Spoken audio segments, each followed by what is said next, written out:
मोहम्मद तारिक साहब मैं चाहूंगी प्लीज आप रिस्पॉन्ड कीजिए विपक्ष में भी बैठने लायक वो नहीं भाई बचे पैसे हैं। से ही जीतना होगा तो आप कब का जीत लेते। अबे पैसे के ठीक है नवीन जी।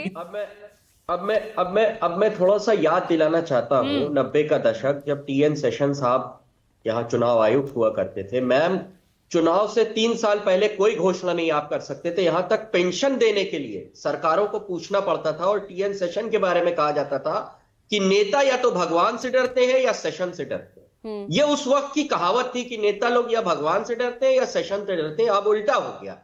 अब चुनाव आयुक्त या तो बीजेपी से डरते हैं, जो मुख्य चुनाव आयुक्त हैं, या तो वो बीजेपी से डरते हैं और या मोदी और अमित शाह से डरते हैं, और किसी से उनका कोई जनता के प्रति कोई जवाबदेही और डर की जीरो भावना है। और जब ये रहेगा, और ये हुआ क्यों? क्योंकि हमने सारी प्रक्रिया को ही बदल दिया।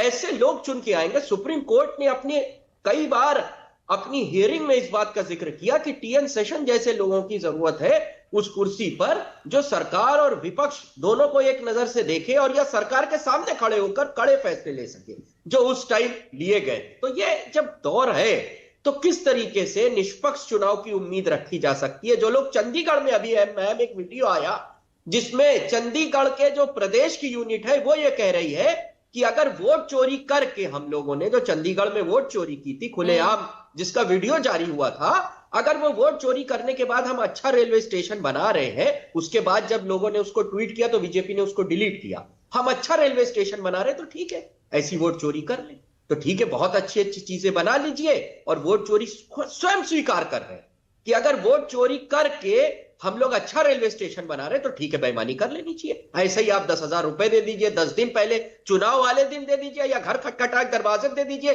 कुछ दिन बाद में ये होगा कि ये जहां पर वोटिंग होगी वहीं लाइन लगाकर लोगों को पैसा देंगे और कहेंगे, अल्टीमेटली हो तो यही रहा है कि भाई बीजेपी को वोट दे दो, बाहर गेट पे खड़े हो जाएंगे, ये लीजिए पैसा, जाइए बीजेपी को वोट दे दीजिए। हो तो यही रहा है मैम, हो तो यही रहा है। इसी को निष्पक्ष चुनाव कहा जाता था। इसी को आजादी के बाद कहा गया था कि बड़ा अच्छा हमारे पास स्वतंत्र संस्थाएं हैं जो बड़ा अच्छा चुनाव कराएंगी।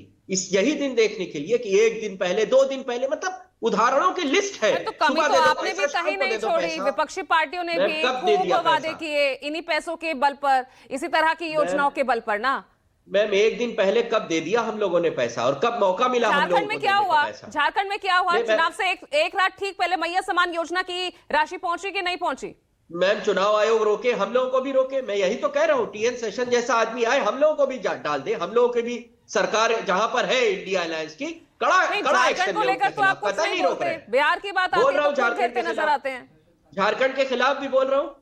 ऐसे चुनाव आयुक्त को बैठाना चाहिए। ये इंडिपेंडेंट, ये संस्था की बात है, सबको सोचना है। अरे सरकार में भागीदार है कि नहीं है वहां की?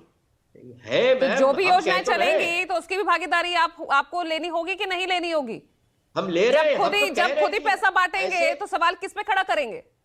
ऐसे चुनाव आयुक्त को बैठा लिए जो सबके खिलाफ एक्शन ले लीजिए, उनके भी खिलाफ एक्शन। अगर 10 दिन पहले या 2 दिन पहले पैसा बांटा जा रहा है, 1 रात पहले, चुनाव से 1 रात पहले, तारिक साहब मैं कह रहा हूं टीएन सेशन साहब के टाइम पे 3 महीने पहले आप योजना की बात भी नहीं कर सकते थे। आज तो बाकायदा स्टेटों में जाकर प्रचार हो रहा है। और एक बात मैं 10 सेकेंड, जो स्टेट का मॉडल कोड ऑफ कंडक्ट है, आचार संहिता, और केंद्र का लगभग सेम है मैम, क्योंकि वो लागू किस जुरिडिक्शन में होता है, सिर्फ ये फर्क होता है कि किस एरिया पे लागू हो रहा है। महेश दास जवाब दीजिए भाई। सब कुछ सेम है।